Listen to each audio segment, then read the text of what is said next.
Hello everyone, आज की अपनी जूलॉजी की निमेटेहेलमिन्थीज के ऊपर जो है क्लास है और हमने अब से पहले लगभग 6 संघों के बारे में विस्तृत अध्ययन कर लिया है जो कि आपके जूलॉजी के सिलेबस के अंतर्गत हैं। फिर अपन जो है इन संघों को कंप्लीट करने के बाद में सेल ऑर्गेनेलीज के बारे में अध्ययन करेंगे, सेल डिवीज़न के बारे में अध्ययन करेंगे और धीरे धीरे करके अपना जो है पूरा सिलेबस अपन कवर कर लेंगे। अब ये जो 10 संघ हैं इनके कंप्लीट हो जाने के बाद अर्थात कशेरुकी जंतुओं का जो वर्गीकरण अपन पढ़ रहे हैं उसमें अपन को 10 संघ पढ़ने हैं और 6 अपने कंप्लीट लगभग हो चुके हैं और जो संघ कंप्लीट हो चुके हैं उनकी पीडीएफ आपको जो है अवेलेबल करवा दी गई है, तो दिक्कत लेने की कोई ज़रूरत है नहीं। ठीक है, और ये जो संघ कंप्लीट हो जाएंगे तो अपना लगभग 25% सिलेबस जो है कंप्लीट हो चुका होगा। और इस महीने के बाद में जो अगला मंथ आएगा अक्टूबर, उसके अंदर आपकी जो है सिलेबस एकदम कंप्लीट करवा दिया जाएगा। ठीक है, अक्टूबर के एंड तक। अब देखिए अपन बात करते हैं निमेटेहेलमिन्थीज के बारे में।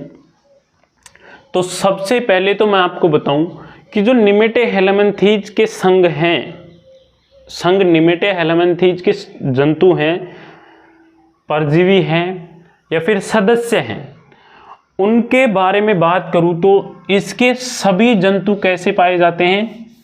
इनके सभी जंतु कैसे पाए जाते हैं? धागेनुमा संरचना होती है। कैसी होती है? धागेनुमा संरचना, धागेनुमा संरचना होती है निमेटेहेलमिन्थीज के सदस्यों की। अब धागेनुमा संरचना है तो इन्हें जो है क्या कहते हैं? गोलकृमि कहते हैं। क्या कहते हैं? गोलकृमि कहते हैं। ध्यान रखना कि निमेटेहेलमिन्थीज संघ के जितने भी सदस्य हैं या परजीवी हैं वो कैसे होते हैं? गोलकृमि होते हैं। और ये कैसे होते हैं? धागेनुमा इनकी संरचना होती है। एग्जाम्पल के तौर पे अपन देखें तो कुछ इस तरीके से जो है इनकी संरचना जो है आपको देखने को मिलेगी। ठीक है, अर्थात धागेनुमा होते हैं और गोल होते हैं बिल्कुल। और फीताकृमि कुछ इस तरीके से होते थे,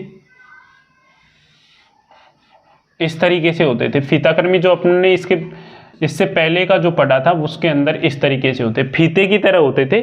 उनमें डोर्सल और वेंट्रल सतह दोनों आपस में चिपकी हुई होती थी, परंतु ये क्या होते हैं? गोलकृमि होते हैं। ठीक है, अब अपन बात करें कि निमेटेहेलमिन्थीज संघ के जो सदस्य हैं इनके अध्ययन को क्या कहते हैं?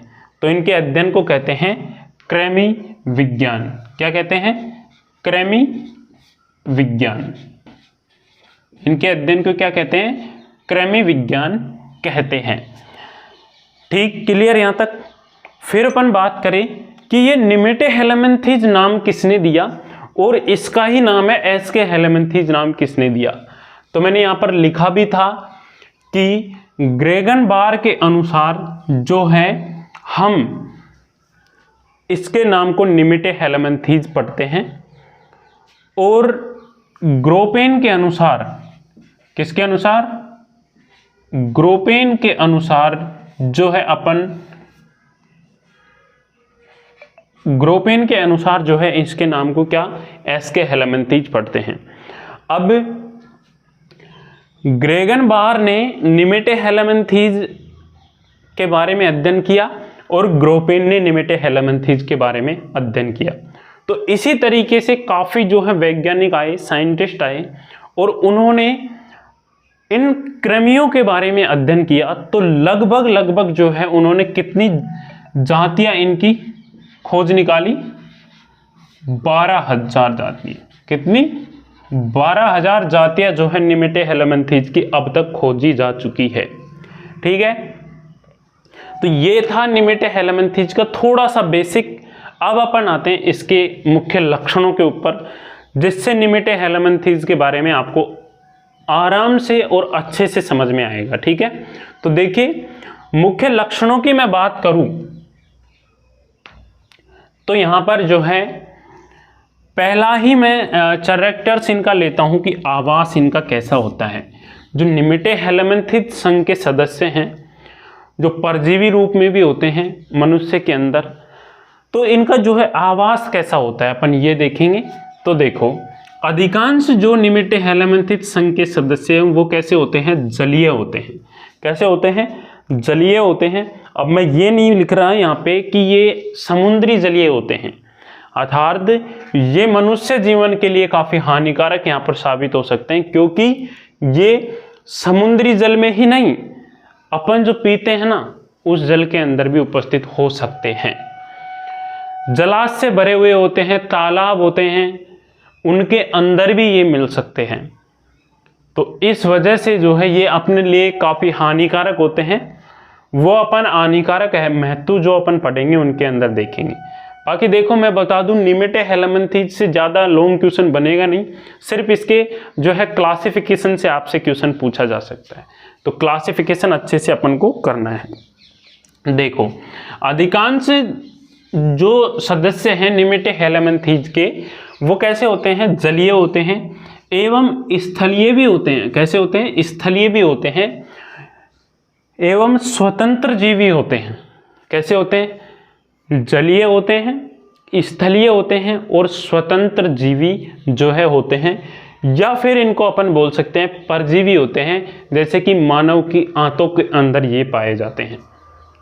ठीक है, तो परजीवी के रूप में भी होते हैं। परजीवी जो अपन ने खूब अच्छी तरीके से पिछली क्लास के अंदर देखा है, खूब अच्छी तरीके से पढ़ा है कि परजीवी क्या होते हैं, कहाँ पे रहते हैं, कैसे ये रोग उत्पन्न करते हैं, ये सब कुछ अपन ने परजीवी के बारे में पढ़ा है। इस क्लास में भी पढ़ेंगे, कोई दिक्कत वाली बात नहीं है।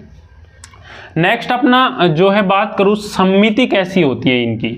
पहला अपन ने देखा आवास, अब इनकी समिति सिमेट्री जो होती है वो कैसी होती है, अखंड होती है, अर्थात खंडों में विभाजित नहीं होती है। जैसे मैंने यहाँ पर चित्र बनाया था, ये गोलक्रमी होते हैं। क्या होते हैं, गोलक्रमी होते हैं।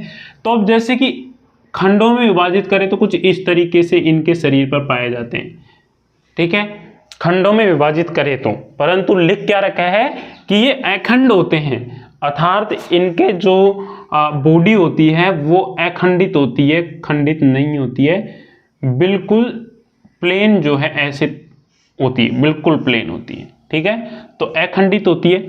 फिर यहाँ पर लिखा है कि ये द्विपार्श्वीय होते हैं। अब भाई दो पार्श्व में इनको बांटा जा सकता है, बिल्कुल इसको मैं सीधा लिखूं ऐसे, इस तरीके से ये गोलक्रमी है तो इसको दो भागों में आराम से बांटा जा सकता है। तो ये क्या होते हैं, द्विपार्श्वीय समिति के होते हैं एवं त्रिस्तरीय होते हैं, अर्थात 3 स्तरों में ये होते हैं। अब वो 3 स्तर कौन कौन से हैं, एक्टोडर्म, मेसोडर्म और एंडोडर्म, ये 3 स्तर जो है इनमें पाए जाते हैं, त्रिस्तरीय होते हैं। और सबसे इंपॉर्टेंट यहाँ पर कि सिरका इनके अंदर क्या होता है, अभाव होता है। ठीक है, तो अपन ने देखा निमिटे हेलमिंथिक संघ के जितने भी सदस्य हैं वो क्या होते हैं, त्रिस्तरीय होते हैं। नेक्स्ट मैंने बात की कि द्विपार्श्वीय समिति के होते हैं और अखंड होते हैं। क्या होते हैं, अखंड होते हैं। और इनमें जो है सिर का अभाव होता है। सिर का तो अभाव होता है, परंतु इनमें जो है क्या होता है, निमिटे हेलमिंथिक संघ के सदस्य हैं, इनमें स्पष्टतः जो है मुख और गुदा पाए जाते हैं। ध्यान रखना, आगे अध्ययन करेंगे अपन। ठीक है, अपन ने समिति के बारे में देखा, इसके बाद में देखेंगे आकार इनका कैसा होता है। आकार होता है इनका बेलनाकार।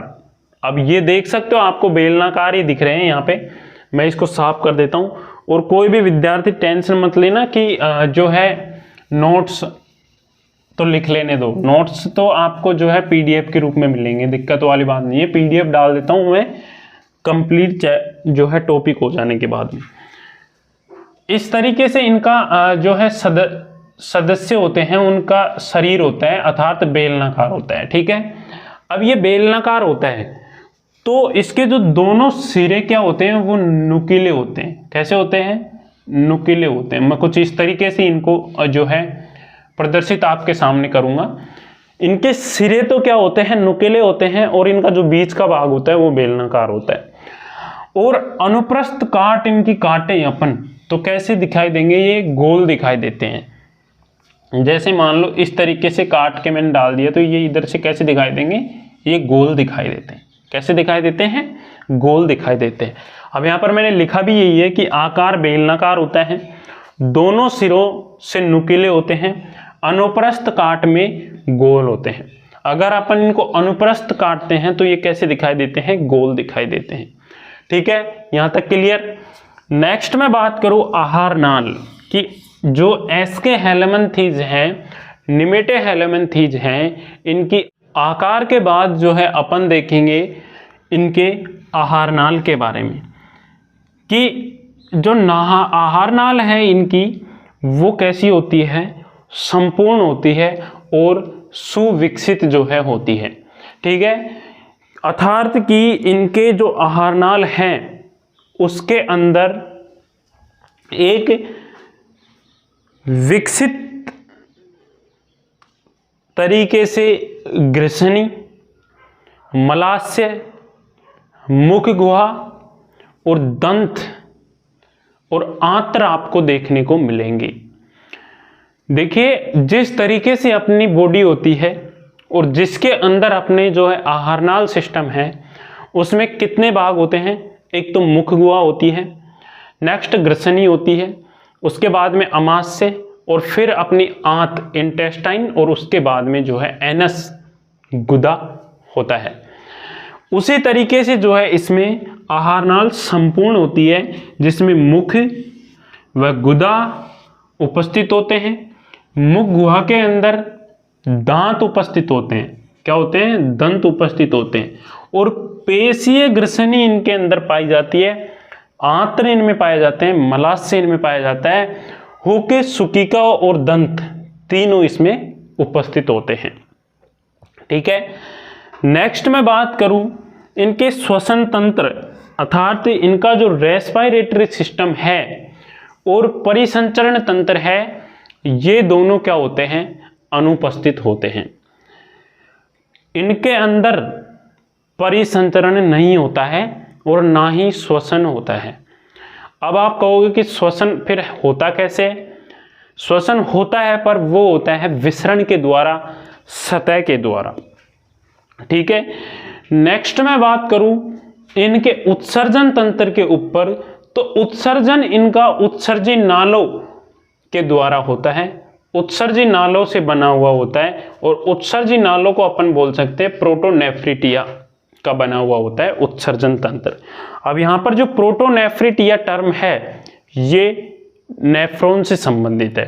ठीक है, तो समझ में आया आपके कि उत्सर्जन तंत्र उत्सर्जी नालों या प्रोटोनेफ्रिटिया का बना हुआ होता है। नेक्स्ट मैं बात करूं 6 नंबर के इनके कैरेक्टर्स की, कि इनका जो तंत्रिका तंत्र होता है वो उपस्थित तो होता है, परंतु वो कैसे होता है?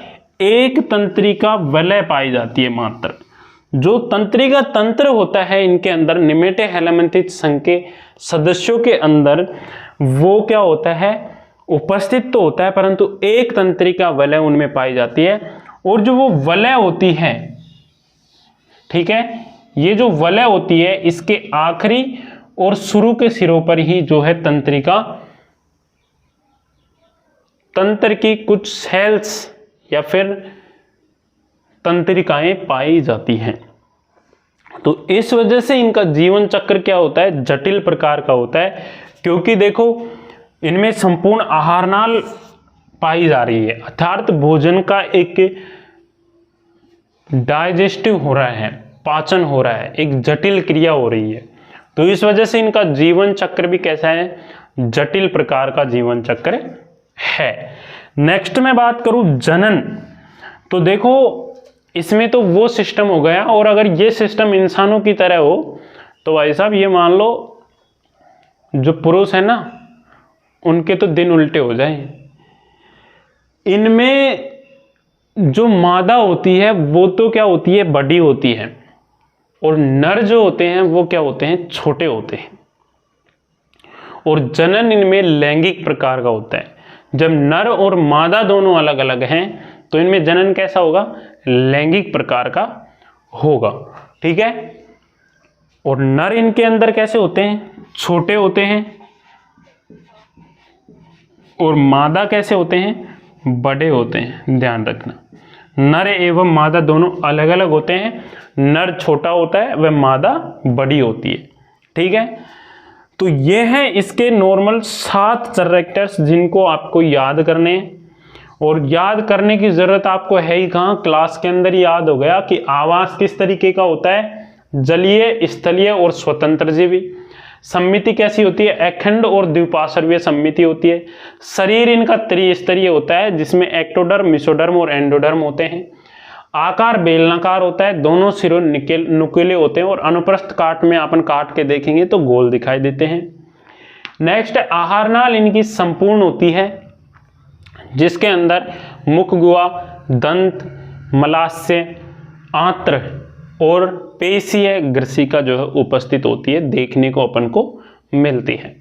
नेक्स्ट अपन ने बात की श्वसन तंत्र अर्थात रेस्पिरेटरी सिस्टम और परिसंचरण तंत्र जो क्या होता है, अनुपस्थित होता है।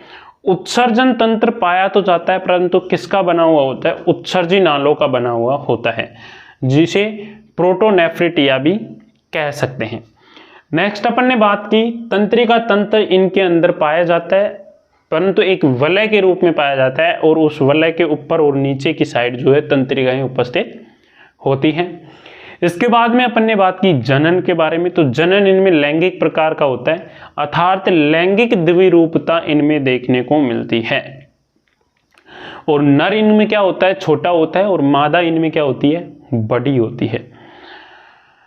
इस तरीके से जो है निमेटे हेलमिंथीज या फिर अपन बोल दें इनको एस्के हेलमिंथीज का जो है क्या है, अपन ने लक्षण देख लिए।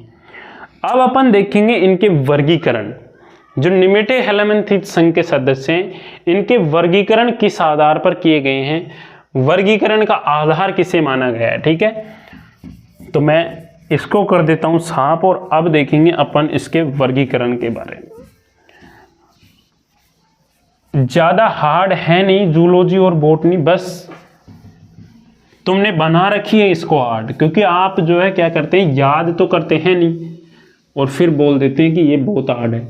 केमिस्ट्री में तो डेरिवेशन होते हैं, न्यूमेरिकल्स होते हैं जो अपन याद कर लेते हैं सर, पर ये जो जूलॉजी और बॉटनी है ये हमें बहुत परेशान करती है। तो भाई परेशान तो करेगी, आप जब इसको उठा के ही नहीं देखोगे तो।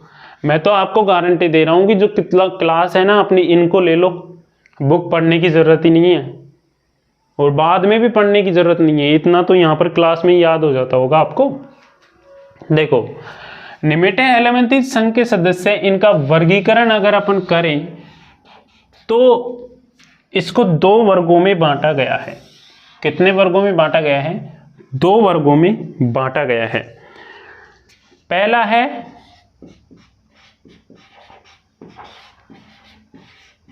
फैस्मिडिया, फैस्मिडिया,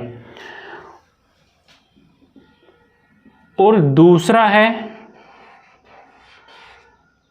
पहला है फैस्मिडिया और दूसरा लिखा है मैंने ए फैस्मिडिया, ए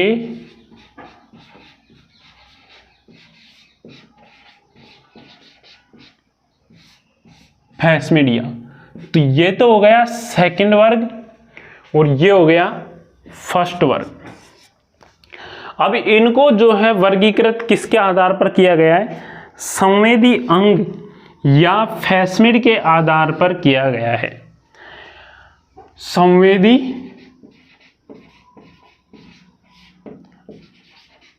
अंग या फैस्मिड के आधार पर इनका वर्गीकरण किया गया है। तो ये जो वर्ग के जंतु हैं इनमें क्या होते हैं, संवेदी अंग या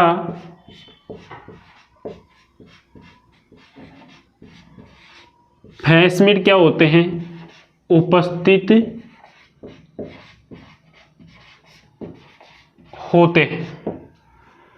फैसमिड या जो वर्ग फर्स्ट है इसमें क्या होते हैं, संवेदी अंग या फैसमिड उपस्थित होते हैं। एग्जाम्पल इसके बात करूं तो एस्केरिया,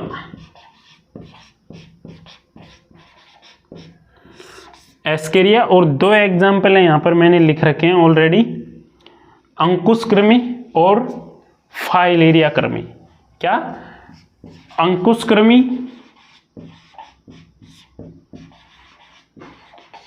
और फाइलेरिया कृमि। ठीक है। अर्थात बात करें कि निमेटोहेलमिन्थेस जो संघ है इसको दो वर्गों में विभाजित किया गया है, और वो वर्गों में विभाजित किसके आधार पर किया गया है, संवेदी अंग या फिर फैसमिड के आधार पर किया गया है। ठीक है, जिसमें से पहला वर्ग है अपने पास फैसमिडिया और दूसरा वर्ग है एफैसमिडिया। अब फर्स्ट वर्ग जो है फैसमिडिया, इसमें संवेदी अंग या फैसमिड उपस्थित होते हैं। एग्जाम्पल है एस्केरिया, अंकुशक्रमी और फाइलेरिया। नेक्स्ट जो है अपना एफैसमिडिया, इसके अंदर क्या होता है, संवेदी अंग और फैसमिड जो है क्या होते हैं, अनुपस्थित होते हैं। अब इसके अंदर कौन कौन से जीवों को रखा गया है वो मैंने यहां पर लिखा है, एनोटल्स और ट्रायोलोबस। ट्राइलोबस और एनोटल्स जो हैं इनके अंदर क्या होते हैं, फैसमिड और संवेदी अंग अनुपस्थित होते हैं, और फाइलेरिया कृमि और अंकुश कृमि है इनके अंदर संवेदी अंग या फैसमिड उपस्थित होते हैं। तो इस तरीके से जो है अपन निमेटोहेलमिन्थेस या एस्केहेलमिन्थेस के बारे में अध्ययन कर सकते हैं। ठीक है, और थोड़ा सा ये ध्वनि जो आपको आ रही है इसको मैनेज करिएगा। ठीक है, तो देखिए हमने जो है वर्गीकरण इनका कंप्लीट कर लिया था। अब अपन देखेंगे संघ निमेटोहेलमिन्थेस या फिर संघ एस्केहेलमिन्थेस जो हैं इनके आर्थिक महत्व क्या है इनके आर्थिक महत्व देखेंगे।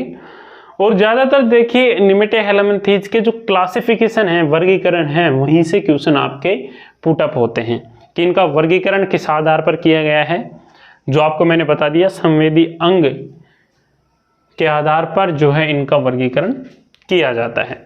नेक्स्ट आर्थिक महत्व है, जो कि इनका देखिए लाभदायक महत्व तो नहीं है लेकिन हानिकारक महत्व जरूर है, हानिकारक महत्व जरूर है। ठीक है, अब देखो हानिकारक महत्व ये अपने मनुष्य जीवन पर जो है अपने लिए बहुत ज़्यादा हानिकारक हैं।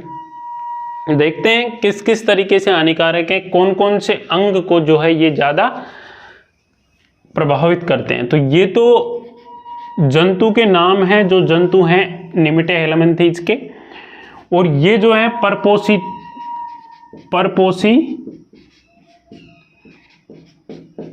पर संक्रमण, परपोषी पर संक्रमण कहाँ करेंगे, कौन कौन से जो है अंग को इफेक्ट डालेंगे, ये यहाँ पर ये हैं।